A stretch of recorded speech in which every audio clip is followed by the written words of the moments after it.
Lundi 4 décembre 2017, mesdames et messieurs, bonsoir et bienvenue dans ce journal sur la chaîne télévisée Anwar. Pour vous, les grands titres. Un double attentat contre un marché au Nigeria samedi dernier a fait état de 13 morts et une cinquantaine de blessés.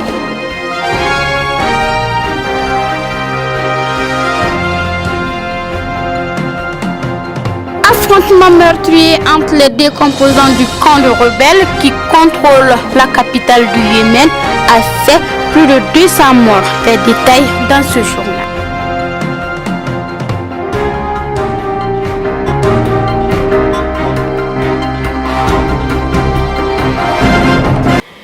Un attentat contre un marché au Nigeria samedi dernier a fait un état de 13 morts et une cinquantaine de blessés. Fousséni Sidibé pour les détails.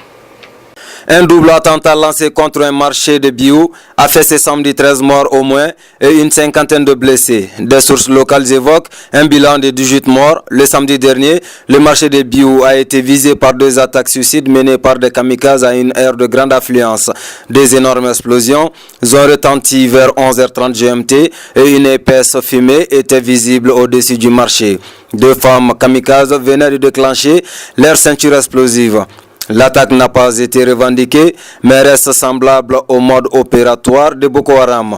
La ville de Biou est régulièrement la cible d'attentats suicides imputés à Boko Haram, qui a fait en 8 ans plus de 20 000 morts et 2,5 millions de déplacés dans le nord-est du Nigeria.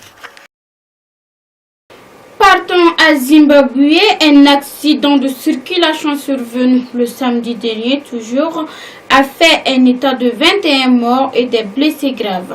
Compte rendu, Khalifa Ahmed. Au moins 21 personnes ont été tuées samedi dernier lorsqu'un camion s'est renversé dans l'ouest du Zimbabwe. Le camion transportait 69 passagers lorsqu'il a échoué à négocier un virage et s'est retourné dans le district de Tcholocho. 15 personnes sont décédées sur place et 6 autres à l'hôpital où elles ont été transportées, qui a aussi fait état d'une vingtaine de blessés.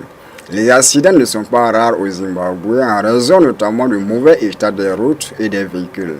En juin, 43 personnes sont mortes dans un accident de bus dans le nord du pays, près de la frontière zambienne, lorsque le chauffeur a perdu le contrôle de son véhicule qui s'est encastré dans un arbre. Hors de l'Afrique, mesdames et messieurs, un affrontement meurtrier entre les deux composants du camp rebelle qui contrôle la capitale de Yémen a fait plus de 200 morts. Compte rendu, Fousséni Sidibé. La tension était vive le jeudi dernier à Sanaa au lendemain d'affrontements meurtriers entre les deux composantes du camp rebelle qui contrôle la capitale du Yémen depuis près de 3 ans. Des hommes armés du mouvement Houthis ont pris position autour de la place Sabine, dans le centre de la capitale, où un rassemblement était prévu jeudi dernier à l'occasion de l'anniversaire de la naissance du prophète Mohammed Salat alayhi salam. En vue de cet événement, les combattants Houthis ont voulu pénétrer mercredi dans la grande mosquée Saleh, située à proximité de la place, ce qui a provoqué des affrontements avec des partisans de l'ex-président Ali Abdallah Saleh qui la contrôlait. Les Houthis et le camp Saleh sont pourtant alliés depuis qu'ils se sont emparés de la capitale Sanaa en septembre 2014. Les affrontements de mercredi ont fait 5 morts dans le camp Saleh et 9 chez les Houthis. La tension restait vive jeudi autour de la mosquée Saleh, la plus grande du Yémen. Des partisans de M. Saleh occupant des positions à l'intérieur de l'édifice et des Houthis étant positionnés à l'extérieur avec des véhicules militaires surmontés de mitrailleuses. Des chefs tribaux ont entrepris des médiations entre les deux parties pour éviter que la situation ne dégénère totalement. Enfin, pour finir, un bateau de pêche est entré en coalition hier dimanche 3 décembre 2017 avec un pétrolier au large de la côte occidentale de Corée du Sud, faisant un état de 13 morts. Khalifa Ahmed pour les détails. 13 personnes ont péri et 2 sont portés disparus hier dimanche dans la collision d'un bateau de pêche avec un pétrolier au large de la côte occidentale de Corée du Sud. Le bateau de pêche Seonchan 1 transportait 2 membres d'équipage et 20 personnes participant à une partie de pêche lorsqu'il est entré en collision avec le pétrolier de 336 tonnes vers 6 heures, équivalent à 21 GMT au large du port d'Inchium.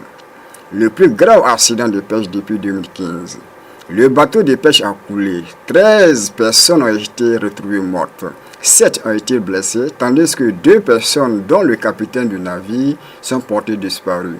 Aucun blessé n'a été signalé à bord du pétrolier. Les accidents mortels lors de parties de pêche font souvent les titres des journaux en Corée du Sud. L'accident survenu dimanche est le plus grave depuis septembre 2015, lorsque 15 personnes étaient mortes en large de l'île méridionale de Jeju. Mesdames et messieurs, à titre de rappel, la CMS Mali, communauté musulmane des Soufis du Mali, continue toujours avec leur festivité du Mauloud Nabawi 2017 au stade Omnisport Modibo Keïta. Ce soir étant la nuit de la Côte d'Ivoire, vous êtes tous invités au stade Omnisport Modibo Keïta. Et voilà, tout est bien qui finit bien, chers téléspectateurs. C'est tout pour votre édition, pour votre information.